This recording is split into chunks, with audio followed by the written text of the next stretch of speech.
And we'll have those stories in just a moment, but we begin with two breaking news stories tonight. First, the death of a juvenile following a shootout with police in Salem. Police say they were attempting to arrest the juvenile suspect around 5 this afternoon. He was suspected in 2 recent shootings, one back in March at the Salem Center Mall and a second in downtown Salem in June. Police say they found him in his car on Oak Park Drive, where they say he later pulled out a gun. That's when shots were exchanged and the juvenile was killed. An officer was also shot and wounded. They are expected to make a full recovery. In total, 4 officers were involved. All have been placed on administrative leave per department policy. And further to the south tonight, we're following more breaking news where authorities say a University of Oregon student who is also a Ducks football player has died in a tragic accident. 22-year-old Spencer Webb died at Triangle Lake in Lane County today. The sheriff's office reported that a man had fallen and hit his head. Bystanders and paramedics tried to save him, but he died on the scene. They say the death appears to be an accident and there is no evidence of foul play. Now, while the sheriff did not release the victim's name, sources with the university confirmed it was Webb. The junior tight end was a favorite among Ducks fans who would often hold signs reading "Webb for President" during the games there. Ducks head coach Den Lanning tweeted in memory of the 22-year-old saying, "So full of life in every moment of the day. Your smile and energy will be missed, Spencer."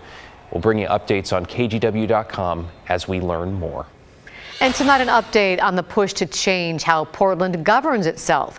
You might remember the Charter Commission recommended sweeping changes last month. And while voters will have the final say come November, the proposed changes are complicated and some might even say confusing, which has led those both for and against to start speaking up. Alma McCarty checked in with some folks who have some strong opinions here. Alma, what are they telling you? Well, David and Laurel, when I spoke with one of the Charter Commission chairs in June, Melanie Billings-Yoon explained if there is one thing all Portlanders can agree on, it's that change is necessary. They want a government that functions better, but exactly what that looks like remains up for debate.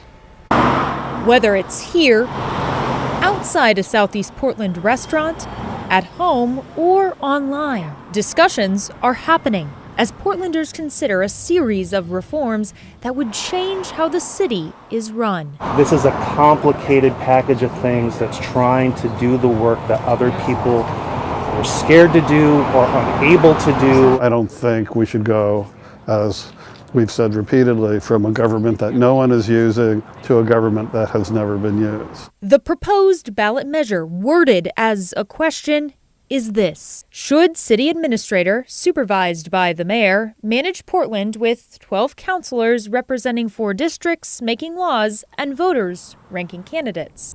If that sounds confusing to you, Alyssa Pishka and Bob Weinstein would agree. They are voting no in November and encouraging other Portlanders to do so too. They find the measure, with all its elements, to be too much all at once. Your new government system is a very distinct issue from how you vote. I understand the commission wants to put these together, but it's not fair to the voters. This is a very complex issue to have all of these wrapped together. And we've had this system for 100 years. We can take one more year to get it right. Essentially, I think the Charter Commission came up with a patchwork of concepts, when taken as a whole, are not in the best interest of the people of Portland. Those in favor are defending the measure, like Charter Commissioners Salome Chimuku and Brian William Lewis. They say they're confident in the package they helped create. For 18 months, they listened to public input and worked towards a common goal: a better Portland for all who live here. As it is kind of like our gift to the city.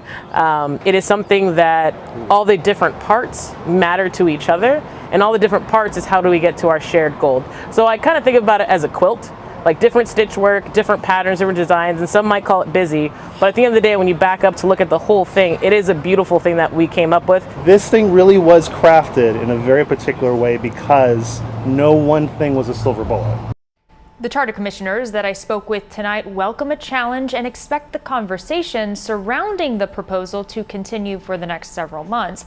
It will be on the ballot for Portland residents this November. David? And you can expect our coverage of this issue to continue for the next several months as well. Thank you, Alma. Let's talk COVID-19. Cases are mounting across our region. Clark County officials now designating the county as high risk for transmission, just one of several counties that's flipped to red. What that means now is masks are now being recommended in indoor public settings. Now, this is not a mandate, but public health officials say they want to stress the goal here is to reduce the spread, while experts say the new Omicron variants are not as deadly as the Delta wave. They are still putting people in the hospital, with about 12% of hospital beds in the county occupied by someone with COVID-19. We're not talking about influenza here. We're talking about something that potentially more severe. We've got, more than 10%, more than 1 out of every 10 beds in our hospitals now have a COVID patient. And Melnick there recommends getting vaccinated and boosted if you are not, in order to lower your chances of severe illness. Let's talk about the pandemic's economic woes now, and case in point, weddings. First, COVID put a pause on big celebrations, and now that we're back to a new normal during this peak wedding season, there's a new and perhaps equally challenging issue. So let's explain. Before the pandemic, the industry saw about 2.2 million weddings a year nationwide.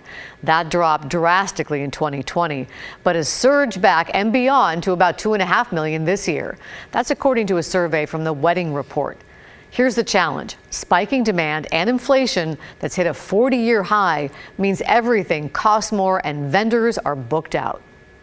Both inflation and labor shortages, things are just more expensive in general. Be flexible with what your original vision might be.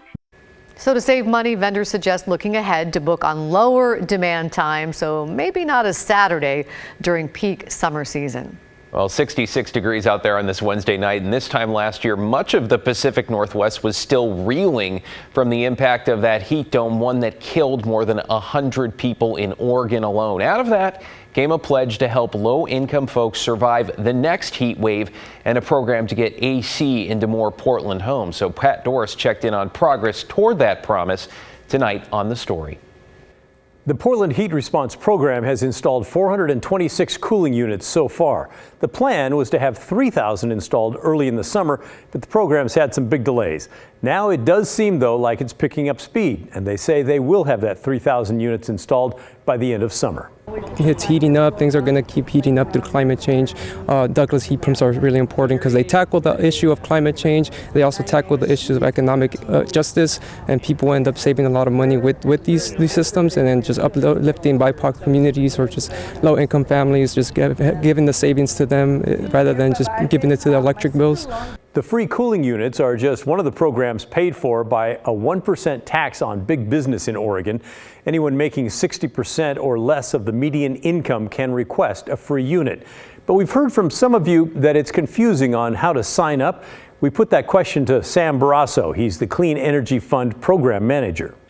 That's something that I will acknowledge that it's our program that we're managing. It is a new program, and as part of that, there is always the ongoing development. It is a 5-year program as well, and so it's a hard question to answer in the record, given that we're building a new program after blazing speed for certainly for any entity, and so these hiccups are normal and expected, and expect that we'll be working them out in the months to come.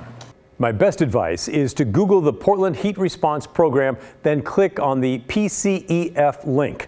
Scroll to the bottom of the page and you'll find a couple of phone numbers to call. I know, it's terribly clunky. It's a bad way you have to sign up, but for now, that's all we have right now. Oh, clunky or not, leave it to Pat to get to the bottom of it. Reminder, you can catch The Story each weeknight at 6, only here on KGW.